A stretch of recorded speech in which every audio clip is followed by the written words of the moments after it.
Hello traders, வணக்கம். Welcome back to our channel. So இந்த வீடியோவில் நம்ம பை ரேஷியோ பேஸ் பண்ணி டார்கெட்டை எப்படி நம்ம ஃபைண்ட் அவுட் பண்ண போகிறோம். So what is mean with the target? So நம்மளுடைய ஆல்ரெடி நம்மளோட மேத்தமெட்டிக்கல் கால்குலேஷன்ஸ் யூஸ் பண்ணி ஒரு ப்ராப்பர் சப்போர்ட் ஜோன்ஸ் எப்படி ஃபைண்ட் அவுட் பண்ணுறது, ப்ராப்பர் செல்லிங் ஜோன்ஸ் எப்படி ஃபைண்ட் அவுட் பண்ணுறதுங்கிற எல்லா விஷயத்தையும் நம்ம பார்த்தோம். ஆக்சுவலி அதோட கண்டினியூட்டி இப்போ சப்போர்ட்ஸில் நீங்கள் பை பண்ணிட்டீங்கன்னா நெக்ஸ்ட் லெவல் இதோட டார்கெட்டோட கண்டினியூட்டி மார்க்கெட்ஸ் எப்படி ஃபைண்ட் அவுட் பண்ணுறது. ஸோ கண்டினியூட்டி மீன்ஸ் ஃபிபனாச்சியோட லாங்குவேஜில் சொல்லணும்னா target that is call extension. So எக்ஸ்டென்ஷனோட வியூஸை நம்ம மேத்தமெட்டிக்கல் மூலயமா நம்ம எப்படி ஃபைண்ட் அவுட் பண்ணுறது. ஸோ அப்போ அந்த மேத்தமெட்டிக்கல் கால்குலேஷன்ஸ் யூஸ் பண்ணலாம். That is call pi ratio use பண்ண போகிறோம். What is the pi ratio? The pi ரேஷியோங்கிறது சர்க்கம்டன்ஸ் டிவைடட் டயாமீட்டர். ஸோ இது ரெண்டு சர்க்கம்ஸ்டன்ஸும் டயாமீட்டர்ஸும் நம்மளுக்கு வந்து டிவைட் பண்ணால் நம்மளுக்கு பையோட வேல்யூ வந்துடும். இந்த பையோட வேல்யூ 3.14159. ஸோ அப்போ பையோட வேல்யூ நம்மளுக்கு கிடைச்சிடும். ஸோ ஓகே, இப்போ இதில் first what is the swing low and swing high? So swing லோங்கிறது நம்மளுக்கு வந்து ப்ராப்பரான ஒரு லோவும் ஒரு ப்ராப்பரான ஒரு ஹையும் தான் நம்ம ஃபைண்ட் அவுட் பண்ண போகிறோம். ப்ரைஸ் ரேஞ்ச் யூஸ் பண்ணி ஒரு ப்ராப்பர் லோவும் ப்ராப்பர் ஹையும் நான் வந்து ஃபைண்ட் அவுட் பண்ணியாச்சு. ஸோ இந்த ஹையோட வேல்யூ என்ன அண்ட் லோவோட வேல்யூ என்னங்கிறது டிட்டர்மைன் பண்ணணும். So first the low value and high value நம்மளுக்கு இங்கே தெரிஞ்சிடும். த லோ வேல்யூ 24,115, ஹையோட வேல்யூ 24,189. ஸோ இப்போ ஹையோட வேல்யூ கூட நான் லோவோட வேல்யூ மைனஸ் பண்ணணும். ஸோ நான் அதுக்கு சிம்பிள் இப்போ மறுபடியும் சொல்கிறேன், கால்குலேட்டர் தான் நான் யூஸ் பண்ண போகிறேன். ஸோ இதுக்கு நம்மளுக்கு சயின்டிஃபிக் கால்குலேட்டர் கண்டிப்பாக தேவை. ஸோ இங்கே ஆப்ஷன்ஸ் போனீங்கன்னா ஸ்டாண்டர்ட் இருக்கும். ஸ்டாண்டர்டை சயின்டிஃபிக்காக மாற்றிக்குங்க.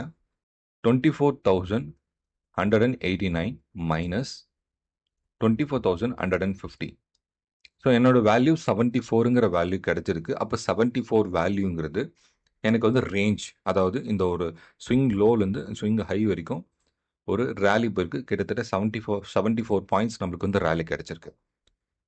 இப்போ நான் வந்து Fibonacci extension that is call ப்ரொஜெக்ஷன்ஸை நான் எப்படி ஃபைண்ட் அவுட் பண்ணுறது. ப்ரொஜெக்ஷன்ஸ்னால் என்னென்னா, ஸோ மார்க்கெட்டில் நீங்கள் ஒரு லாங் எடுக்கிறீங்க, ஒரு லாங் ட்ரேட் எடுக்க போகிறீங்க அப்படின்னா அதோடைய ப்ரொஜெக்ஷன்ஸ் எப்படி ப்ரெசென்ட் பண்ணுவீங்க. ஸோ உங்களோட டார்கெட் இது தான், தட் இஸ் கால் ப்ரொஜெக்ஷன்ஸ். உங்களோட டார்கெட் இது அண்ட் உங்களுடைய ஸ்டாப் லாஸ் இதுங்கிறது டிஃபைன் பண்ணுவீங்க பார்த்தீங்களா. ஸோ அப்போ உங்களோட டார்கெட்டை டிஃபைன் பண்ணுறீங்களா, இதுக்கு பேர் தான் ப்ரொஜெக்ஷன்ஸ். ஸோ மார்க்கெட் எவ்வளோ தூரம் எக்ஸ்டென்ஷன் நடக்க போகுதுங்கிறத நம்ம ஃபைண்ட் அவுட் பண்ண போகிறோம். ஸோ அகெயின் இப்போ இந்த கால்குலேட்டர் மூலிமா நான் என்ன மேத்தமெட்டிக்கல் ஃபார்முலா யூஸ் பண்ணுறேன்னா, ஏவோட வேல்யூ தட் இஸ் கால் ஏ, இது லோவோட வேல்யூ ஏன்னு வச்சுக்கலாம், ஹையோட வேல்யூ பின்னு வச்சுக்கலாம். ஏவோட வேல்யூ 24,115 ப்ளஸ் ஓப்பன் ப்ராக்கெட், இதில் ஓப்பன் ப்ராக்கெட் போட்டதுக்கப்புறம் பியோட வேல்யூ நான் இங்கே ஆட் பண்ணணும். ஸோ வாட் இஸ் த பியோட வேல்யூ? 24,189 மைனஸ் அகெயின் ஏவோட வேல்யூ நான் கொடுக்கணும். ஸோ ஏவோட வேல்யூ என்ன? 24,115 க்ளோஸ் ப்ராக்கெட் இன்டூ பையோட வேல்யூ 3.14159. ஸோ இதை நான் வேல்யூ நான் செக் பண்ணனா 24,347 அப்படிங்கிறது தான் நம்மளோட எக்ஸாக்ட் ப்ரொஜெக்ஷன் ரேஞ்ச். மார்க்கெட் நம்மளோட டார்கெட் பார்த்தீங்கன்னா 24,347. 24,347.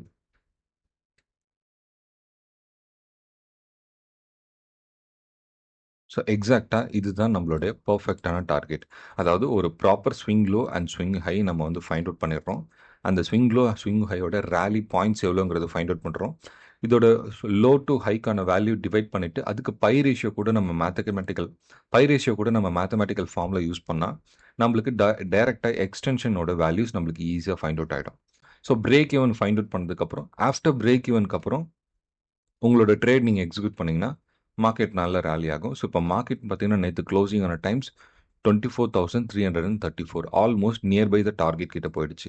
ஸோ இது இன்ட்ராடே பர்பஸ்க்காக மட்டும்தான். டார்கெட் போகலைனாலும் ஒன்றும் அவசரப்பட வேண்டாம். ஸோ இந்த ரேலியில் as a scalper intraday traders almost expectations வந்து பார்த்தீங்கன்னா 10 பாயிண்ட்ஸ் 20 பாயிண்ட்ஸ் தான் எக்ஸ்பெக்ட் பண்ணிட்டு இருக்கீங்க. ஏன்னா எவ்ரிடே கன்சிஸ்டன்ஸாக நான் எனக்கு 20 பாயிண்ட்ஸ் பிளான் பண்ணிட்டு இருக்கேன். அண்ட் எவ்ரிடே கன்சிஸ்டன்ஸாக எனக்கு 10 பாயிண்ட்ஸ் போதும். ஸோ அவங்களுக்கெல்லாம் நான் என்ன சொல்கிறேன்னா, first wait for the opportunity. ஒரு proper support zone find out பண்ணுங்கள், பிரேக் ஈவனை ஃபைண்ட் அவுட் பண்ணுங்கள். ஆஃப்டர் பிரேக் ஈவனுக்கு அப்புறம் உங்களோட டார்கெட்டுக்கு நீங்கள் பிளான் பண்ணிக்கோங்க.